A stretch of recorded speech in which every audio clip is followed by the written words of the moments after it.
Bonjour Mélanie, bonjour Vincent. Alors Mélanie, quelle est l'actualité de BIMO pour IT Partners 2026 ? Bonjour Paul, merci de nous recevoir. L'actualité de BIMO, c'est de surfer sur la vague de la souveraineté, de l'immuabilité, de la cybersécurité pour la partie de la sauvegarde des données. Et alors comment justement tu présentes ça, la souveraineté pour BIMO ? Qu'est-ce que ça veut dire ? La souveraineté pour BIMO, ça veut dire que tout doit être fait au mieux en France, à savoir le stockage des données, donc les data centers, c'est évident. On a aussi le support et le développement qui est français. Les capitaux sont français aussi. C'est un sujet qu'on nous demande, notamment sur le notariat. On nous demande d'avoir des capitaux français au mieux pour les entreprises. Et même, on ira jusqu'à dire, par rapport aux différentes menaces qu'il y a aujourd'hui sur la géopolitique, on travaille sur des boîtiers qui sont sous Debian, donc en open source. Vincent, tu peux nous rappeler un petit peu ce que fait ta société, où tu es basé ? Bien sûr, donc nous, Société Conti, on est basé dans l'ouest de la France. On est une USN, service numérique. On a un site au Mans, en Sarthe, un site à Laval, en Mayenne, et un site à Flers, dans l'Orne. Qu'est-ce que tu fais avec BIMO ? Qu'est-ce que tu vas chercher comme prestation ou comme solution chez BIMO ? Comme vient de le dire Mélanie, effectivement, le côté souverain nous intéresse beaucoup parce que, comme beaucoup d'USN, on fait des sauvegardes Vim, qui est un éditeur moins souverain que BIMO. Et donc, effectivement, on a choisi très récemment d'intégrer toutes nos sauvegardes sur BIMO avec des technologies qu'on maîtrise chez nous, sur nos propres data centers, avec le soutien des équipes BIMO. Et donc, aujourd'hui, on propose des sauvegardes à nos clients 100% françaises et c'est vraiment un argument très fort pour nous, avec une fiabilité, une qualité de service qui est vraiment très très haut niveau. Donc ça fait longtemps que tu connais BIMO, comment vous êtes connu au départ ? Via le notariat de mémoire. Sage Expo, parce qu'effectivement, on avait aussi, si vous êtes partenaire Sage, centre de compétences, et on avait fait tous les tours de France avec Sage aussi. Donc pour nous, une grosse partie de nos partenaires sont des centres de compétences Sage. Et alors, quand tu proposes des sauvegardes de données, ça concerne quel type de volume ? Comment ça se passe un petit peu techniquement ? Est-ce que tes données sont sauvegardées en local avec une réplication distante ? Un petit peu techniquement, quel est l'état de l'art aujourd'hui des sauvegardes que tu proposes ? C'est de mettre toutes les données sur un serveur de sauvegarde dédié. On fournit des serveurs BIMO pour ça. Toutes les données vont sur le serveur et le client, il va avoir le choix avec son partenaire d'externaliser soit dans nos data centers, parce qu'on a une offre hébergement de données de santé, soit sur un deuxième serveur sur un site distant, soit, comme le fait Conti, sur ses serveurs dans sa Beehive, qui est une offre de revente pour les partenaires, pour héberger eux-mêmes la réplication des clients. Et est-ce qu'avec l'intelligence artificielle aujourd'hui, qui est une grande consommatrice de données, ça a changé la façon de stocker les données ? Je veux dire, peut-être en les rendant plus accessibles plus facilement, en les contrôlant un petit peu mieux. Est-ce que ça a changé quelque chose aujourd'hui, l'arrivée de l'intelligence artificielle et de ce besoin croissant de données en exploitation directe ? Pour la partie sauvegarde, non. Parce que c'est les serveurs d'exploitation qui sont les plus sollicités. Nous, on va sauvegarder ce qu'il y a sur les serveurs d'exploitation. L'intelligence artificielle, elle est aussi dans le logiciel qui va analyser les erreurs possibles. On envoie un rapport quotidien à tous nos partenaires en leur disant « Votre parc informatique est à risque parce que vous n'avez pas externalisé assez de données, parce qu'il n'y a pas assez de réplication dans le cloud, parce qu'il y a des erreurs sur telle et telle sauvegarde. » Donc on a une analyse interne qui va être faite sur les clients. Alors aujourd'hui, on est toujours dans la mode du 3-2-1-1. C'est toujours ça avec parce qu'il y a un truc qui m'intéressait tout à l'heure, tu as dit immutabilité. Donc c'est le 1 de plus, c'est-à-dire qu'on fait une sauvegarde supplémentaire qui, elle, de toute façon, doit être déconnectée. En fait, elle doit être en dehors pour être immuable. Les données, elles doivent être en dehors, elles ne doivent pas pouvoir être touchées. Donc l'idée, ça va être de faire un jeu de sauvegarde, quand on crée sa sauvegarde, de dire celui-ci, quoi qu'il arrive, on ne pourra pas le supprimer. Parce qu'en fait, le ransomware, ce qu'il va faire maintenant, il va plus cibler les données des clients, il va cibler les sauvegardes. Donc ce qui est important, c'est de sécuriser sa sauvegarde. Donc le jeu de sauvegarde, il va être mis en place et on va dire celui-là, quoi qu'il advienne, on ne le supprime pas pendant 30 jours, 45 jours, 60 jours. C'est-à-dire que même si l'administrateur veut supprimer ce job de sauvegarde, il ne pourra pas. Il faudra qu'il attende 45 jours et la double authentification pour vérifier qu'on a bien le droit de supprimer ce job de sauvegarde. Est-ce que ce sont des supports différents pour ces sauvegardes-là ? Non, Dans tous les cas, on a déjà le Non, 3.2, on a déjà les 3. C'est le process Oui, qui est différent, mais ce n'est pas un support du type CD-ROM qu'on ne peut pas effacer. Non. Non, Ok. ça va être vraiment le job qui ne va pas pouvoir être modifiable, donc immuable. Est-ce qu'aujourd'hui, les sauvegardes te permettent de faire des propositions de prestations complémentaires, notamment autour de la cybersécurité? Effectivement, dans les règles de cybersécurité qui sont demandées aujourd'hui, c'est d'être capable de tester la restauration des sauvegardes pour être sûr qu'elles sont intègres et viables en cas de sinistre.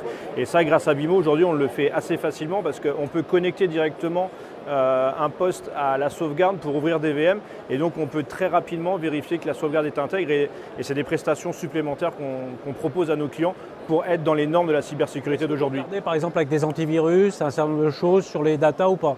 Non, ça on ne le fait pas parce que c'est fait en amont en fait, au moment de la sauvegarde, quand les données sont parties, elles sont déjà analysées à ce moment-là. Donc en fait, quand on ouvre la VM, forcément le poste qui est équipé d'antivirus, il va aussi lui challenger les fichiers qu'on ouvre, mais non, on ne le fait pas spécifiquement à ce moment-là, non.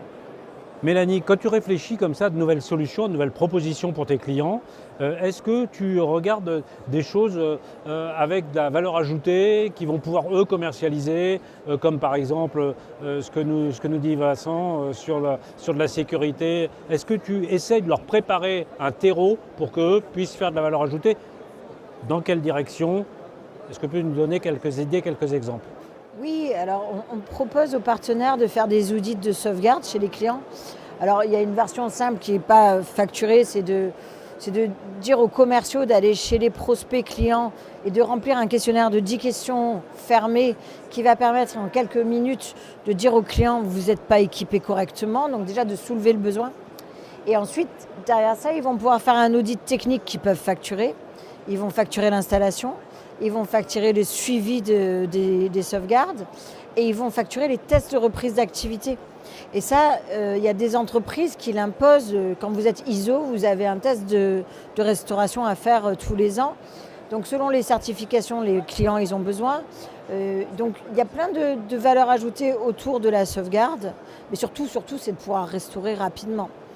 Vincent, aujourd'hui on est dans un marché qui change pas mal. Quelle est ton approche, ta vision entre le mode MSP, le mode classique, le mode régie, le mode développement peut-être de solutions, de services? Comment est-ce que tu te situes justement avec un ancrage aussi local et par rapport aux besoins, aux demandes des clients? La tendance, elle va beaucoup vers le mode MSP. Effectivement, historiquement, on faisait du transactionnel, on vendait un boîtier, on vendait un logiciel, on vendait du support et tout ça.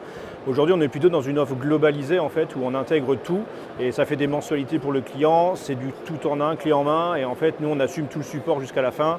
On peut intégrer ce que disait le test de restauration dans une prestation globalisée, mensualisée. Donc aujourd'hui, on est plutôt sur des tendances en mode MSP. Ouais. Vous gérez les deux? Vous avez encore des clients en mode classique? Oui, on n'a pas encore converti tout le monde. Il y a encore des gens qui aiment bien acheter et être propriétaires des choses. On dit que le problème du MSP, c'est d'atteindre une taille critique pour avoir, certes, du récurrent, mais assez de récurrent pour faire vivre tout le service qu'on va proposer au mois le mois. Est-ce que vous avez atteint cette taille critique et quelle est, selon toi, cette taille critique à atteindre? Alors, pour moi, on n'a pas basculé complètement. Donc, répondre à cette question, c'est compliqué. En fait, la taille critique, ça va dépendre de plein de choses dans l'histoire de nos clients et de nous. Parce qu'il y a le côté trésorerie qu'il ne faut pas négliger. Quand on passe en mensualité, on est payé tous les mois d'un service qu'on pouvait vendre à l'année avant. Donc, il y a des vrais calculs financiers à faire. Aujourd'hui, nous, on n'a pas atteint le point de rentabilité pour être sûr que le mode MSP est rentable. C'est pour ça que le mode transactionnel historique nous est toujours utile. Et après, il y a aussi les gens, le marché, les clients qu'il faut arriver à convaincre de ce nouveau mode de commercialisation. Donc aujourd'hui, non, on n'a pas basculé. Mais je ne saurais pas trop dire c'est quoi le point de bascule en fait. Mais c'est sûr qu'il y a des vrais enjeux financiers parce qu'on change complètement le business model. Et donc nous qui avons une activité historique, transactionnelle, il faut migrer. Après les nouveaux opérateurs d'aujourd'hui qui partent directement en MSP, il n'y a pas de sujet parce que c'est leur seul business model. Nous qui sommes en transition, il faut qu'on soit hyper vigilants sur le côté finance notamment. Ouais. Mélanie, comment est-ce que tu vois le marché toi aujourd'hui et qu'est-ce qui fait que 2026 ce sera une année réussie? Qu'est-ce que tu t'es fixé comme objectif dans ce marché de la sauvegarde si compliqué? C'est compliqué, oui, non. Alors ce qui se passe, c'est que les données des clients ont changé d'endroit. Donc il y avait des données qui étaient on-premise avec les serveurs locaux, qui sont partis dans le cloud avec Office 365. On a des éditeurs qui ont des solutions SaaS, mais qui sont capables de redescendre les données sur un serveur de sauvegarde local, Parce que le client, même s'il prend des solutions SaaS, ils ne sont pas rassurés tout le temps. Ils disent, si vous faites hacker le data center, comment on sait qu'on restaure? Donc il y a encore un besoin de sauvegarde locale, bizarrement. Et ce qui se passe aujourd'hui, qui n'était pas prévu, c'est l'IA. Donc l'IA, ok, tout le monde est parti sur l'intelligence artificielle, mais il y a beaucoup de gens qui internalisent leur serveur d'IA. Parce qu'avoir son serveur dans les data centers, ça veut dire qu'il est un peu accessible par tout le monde. Et les gens, ils veulent fermer, cloisonner leur IA. Donc ces serveurs qui sont maintenant revenus en local, ce qui est une vraie demande, eh bien, on peut aussi les sauvegarder. Donc c'est encore... on va récupérer les données où elles sont et on va les sauvegarder quelque part ailleurs. Donc, retour vers le local, retour vers le souverain, retour vers l'humain quelque part, retour vers les sociétés de proximité. Mais je pense que c'est un vrai enjeu parce que quand on s'adresse à des multinationales, on n'est personne. On ne peut pas parler à quelqu'un qui est responsable de quoi que ce soit. Donc je pense que les gens, ils ont envie de revenir un peu à du business transactionnel humain. Et je pense que les clients, ils sont en attente d'avoir des prestataires de proximité avec qui ils peuvent échanger, discuter. Et puis même de soutenir l'économie locale. Je pense qu'on fait des achats engagés et au maximum, on essaye de faire travailler les amis, les voisins et oui, soyons souverains, je pense que c'est important. Et puis on voit que les autres, ils n'attendent pas. Hein. Le reste du monde est prêt à appuyer sur un bouton pour si on n'est pas d'accord, on ne sait pas ce qui peut se passer. Donc je pense qu'il ne faut pas être bête. Je pense qu'il faut prendre les devants et essayer d'être autonome au maximum. C'est noté. Merci. Merci. Merci. Merci Vincent.